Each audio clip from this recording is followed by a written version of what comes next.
ახალი რეგულაცია ბიზნესისთვის 1 ივლისიდან საზოგადოებრივი კვების ობიექტების მიერ მომხმარებლებისთვის პლასმასის ბოთლების სასმელის მიწოდება იკრძალება. მომავალი წლის 1 თებერვლიდან კი აიკრძალება პლასმასის ბოთლებში სასმელების წარმოება, იმპორტი და ბაზარზე განთავსება.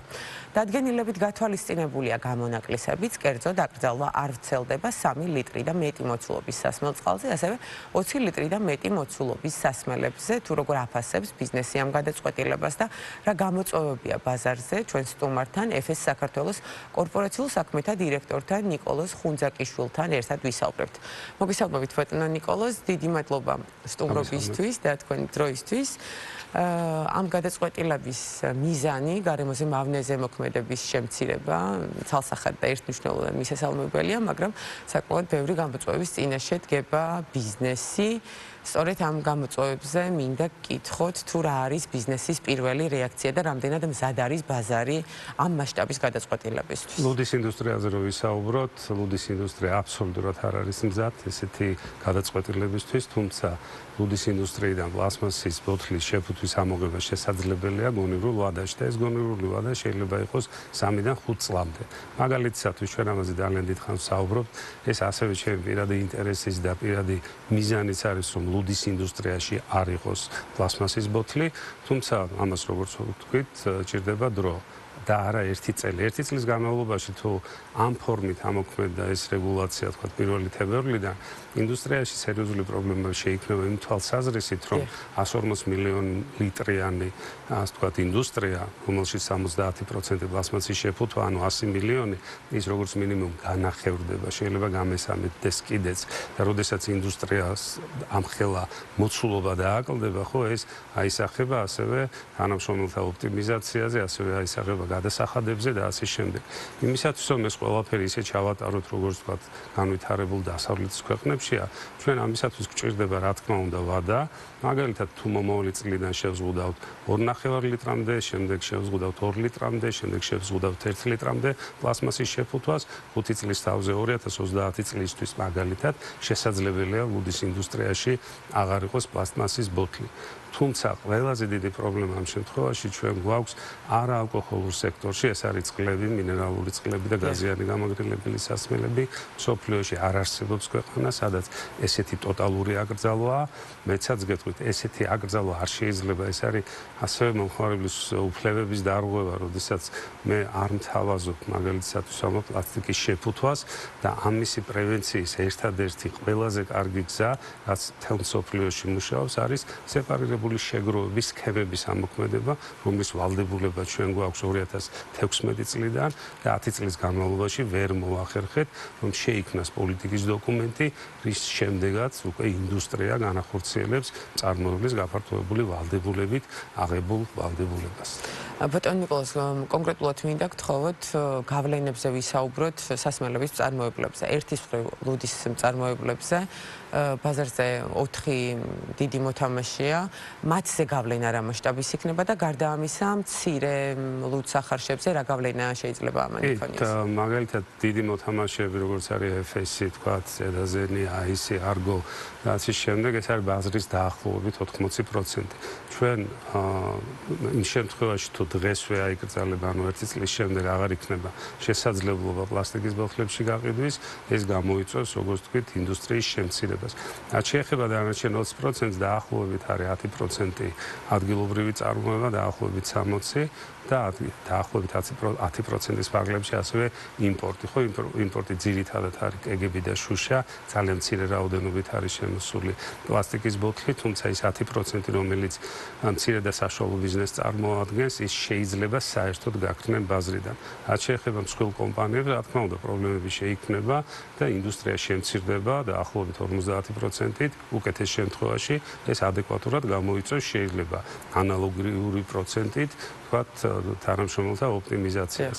ამას ეს ყველაფერი ძალიან მალე დადგება, იმიტომ რომ ჩვენ ყოველთვის ბიუჯეტს გვეგმავთ, შესაბამისად დაახლოებით ოქტომბრის თვეში ჩვენ უნდა დავიწყოთ თითქმის ყველა, ასე ვთქვათ, კომპანიას ასეთი ციკლი აქვს ბიუჯეტის დაგეგმვის და ჩვენ უკვე თუ 2025 წელი ჩვენ დავგეგმეთ 2026 წელი დავგეგმეთ თქვა შესაბამისად 140 მილიონ litrზე და 150 მილიონ litrზე 2026 სხვა შეიძლება 150 მილიონ litrზე გვაქვს დაგეგმილი 2027 წელი მოგვიწევს 75 მილიონ litrზე დაგეგმა აი ეს არის ყველაზე დიდი პრობლემა ერთ-ერთი საკმაოდ კივნეული გვერდითი ეფექტი რაც თქვენ უკვე ახსენეთ ეს არის თანამშრომლობის ოპტიმიზაცია ხომ ესე დაახლოებით რა მასშტაბის შეიძლება იყოს ის იგივე პროცენტი შეიძლება იყოს ხო როდესაც კომპანიას და ინდუსტრიაში შემოსავალი არ აქვს წარმოიდგინეთ 150 მილიონ litrს აწარმოებს ინდუსტრია და მომავალ წელს ეს უნდა განახერხდეს ხო 75 მილიონ litrზე გავიდეს ამ შემთხვევაში ადგილობრივ მწარმოებლებს გულისხმობ რაღაცა პროცენტით რა თქმა უნდა ჩანაცვლდება იმპორტით ანუ ჩვენ ბოლო დაახლოებით 15-20 წლის განმავლობაში რაც მივაღწიეთ რომ იმპორტი პრაქტიკულად ჩავანაცვლეთ ადგილობრივი წარმოებით ჩვენ 20 წლის წინანდელ მდგომარეობას დაუბრუნდებით და იმპორტირებული პროდუქცია იქნება ანუ ის რასაც ჩვენ დავკარგავთ ეს იმპორტით შეივსება ეს არის აბსოლუტურად ბაზრის კანონი კი ბატონო და საინტერესოა ასევე ტექნოლოგიური თვალსაზრისით ბუნებრივია წარმოების ახალ სისტემაზე გადასვლას მოითხოვს ხოლმე წარმოიდგინეთ ქარხანა სადაც დგას 2 შუშის ხაზი და 4 პეტის ხაზი ხო ის 4 პეტის ხაზი უნდა ასე ვთქვათ გავაუქმოთ და მის ადგილას უნდა დავამონტაჟოთ. გარდა იმისა, რომ საკმაოდ დიდი ინვესტიციას მოითხოვს ეს ყველაფერი, რა დროის პერიოდზეა საუბარი? იმის აი დღეს თქვენი ეთერიდან რომ გავიდეთ და დავიწყო ახალი შუშის ხაზის შეკვეთა, უკეთეს შემთხვევაში ეს operational, ასე ვთქვათ, ოპერაციული იქნება დაახლოებით წელიწადი და 8 თვე ან 2 წლის შემდეგ, ხო? ანუ ესეთი გრძელვადიანი შეკვეთები, იმიტომ რომ ყველაფერი დაკავებული ამას ემატება ისიც, რომ ჩვენ როდესაც შუშის ბოთლზე ვსაუბრობთ, ეს ქარხნების გეგმების მიხედვით მუშაობენ. ანუ იმპორტის ნაწილში შეიძლება იყოს მნიშვნელოვანი გამოწვევა. გადაწყვეტილებით ჩნდება მოთხოვნა საქართველოსთვის დაახლოებით 500 მილიონი ბოთლის. მაშინ როდესაც დღეს ასმელების ინდუსტრია ღვინის გარდა ვიყენებ დაახლოებით 100-120 მილიონ ბოთლს. შემდეგ უნდა გახდეს ეს ყველაფერი 500-600 მილიონზე მოთხოვნა. საიდან უნდა მოვიტანოთ? ადგილობრივი წარმოება არ არის, ესეც იმპორტზე უნდა შემოვიტანოთ, თუმცა ის ქარხნები, რომლებიც მუშაობენ, იმათაც თავისი გეგმები აქვს. ესე მარტივად არ არის. მე მივადგე და უთხრა, რომ 500 მილიონი ბოთლი მჭირდება ინდუსტრიისთვის. ეს პრაქტიკულად წარმოუდგენელია. ასეთი რაღაცები არსად არ არსებობს და არსად არ მომხდარა. ბატონო ნიკოლოზ, შესაძლებელია თუ არა, რომ გარკვეული პროდუქცია საერთოდ გაქრეს ბაზრიდან და აქვე კითხავთ მომხმარებლისთვის ფასნამატი რა პროცენტით შეიძლება ლუდის ინდუსტრიაზე შემიძლია ზუსტად გითხრათ, მაგალითად შუშის ბოთლი 1 litrზე გადათვლით დაახლოებით 80-90%-ით, შეიძლება 100%-ითაც, ანუ ორჯერ უფრო ძვირია, ვიდრე იგივე ბრენდი 2.5 litrაში ჩამოსხმული, ხო? იმიტომ რომ ეს საქართველოს ეკონომიკის, ასე ვთქვათ, მდგომარეობა, რომ ჩვენ ეკონომიურ შეფუთვებს ვყიდით, ვთქვათ, პეტის ბოთლების სახით. რაც იმას ნიშნავს, რომ ეს ყველაფერი დაუბრუნდება შუშის ბოთლის ფასის კატეგორიას.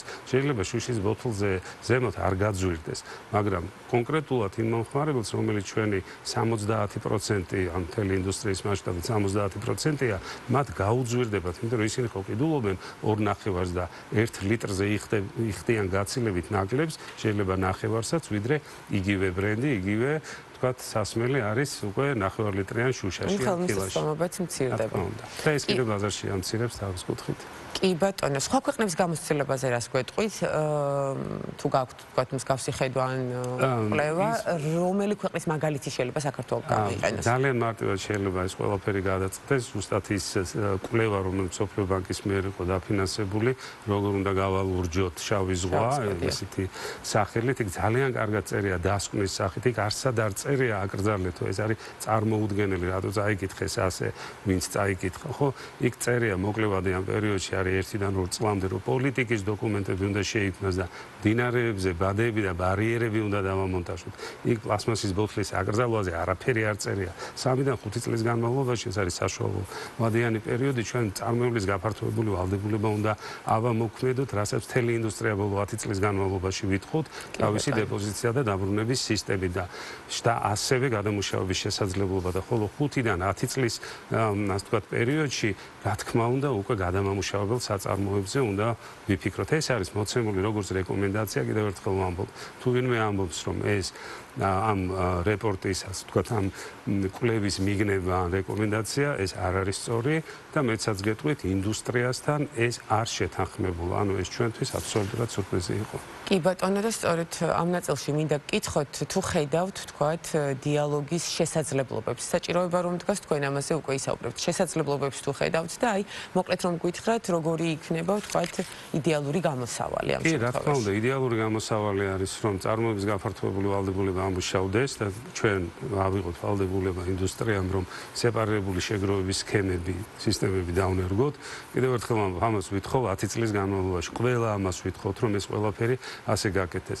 დიალოგის რა თქმა უნდა შესაძლებლობა ფანჯარა არსებობს, იმიტომ რომ ესეთი რეალობა რაც ახლა მე აღწერეს აუცილებლად დადგება და შესაბამისად პასუხისგებლობაც უნდა აიღოს იმან, ვინც ეს ყველაფერი შემოგთავაზს.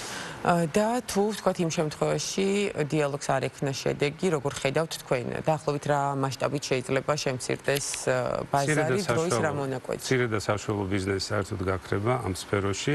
მსხვილი ბიზნესები რა თქმა უნდა გადარჩება, იმიტომ რომ მათ მეტი რესურსი აქვს, თუმცა ეს ყველაფერი მოხდება კადრების ოპტიმიზაციის ხარჯზე, ვთქვათ წარმოების შემცირების ხარჯზე და დაუბრუნდებით დაახლოებით იმ მდგომარეობას ინდუსტრიის მასშტაბით, რაც ჰქონდა მაგალითად 2025 წელს.